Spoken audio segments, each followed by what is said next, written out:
Pemerintah memutuskan menghapus persyaratan hasil negatif tes swab dan tes PCR sebagai syarat perjalanan domestik. Pelaku perjalanan hanya diwajibkan sudah mendapat vaksin COVID-19 sebanyak 2 dosis. Pelaku perjalanan domestik baik penumpang darat, laut maupun udara kini tidak lagi diwajibkan menunjukkan hasil negatif tes swab dan tes PCR. Dalam keterangan resminya kemarin, Koordinator PPKM Luhut Binsar Panjaitan menyatakan pelaku perjalanan domestik hanya diwajibkan sudah mendapat vaksin 2 dosis.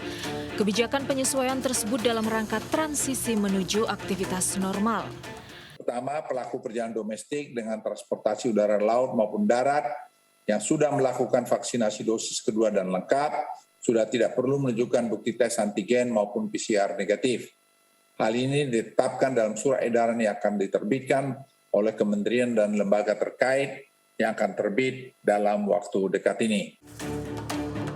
Selain menghapus syarat hasil negatif tes swab dan tes PCR, pemerintah mengumumkan wilayah aglomerasi Jabodetabek dan Surabaya Raya masuk ke level 2 PPKM. Sebelumnya, Kementerian Kesehatan mencatat kasus aktif COVID-19 nasional menunjukkan tren penurunan. Sepanjang pekan pertama Maret ini, kasus aktif COVID-19 turun konsisten hingga di bawah 500.000 kasus per hari. Selain tren penurunan kasus di Jawa Bali, kasus harian COVID-19 di luar Jawa Bali juga menurun signifikan. Dari 19.000 kasus pada 23 Februari, kini menjadi 8.000 kasus per hari. Meski terjadi tren penurunan kasus COVID-19, masyarakat diimbau tetap menerapkan protokol kesehatan, seperti memakai masker, menjaga jarak, dan menghindari kerumunan. Dari Jakarta, Tim Liputan iNews melaporkan.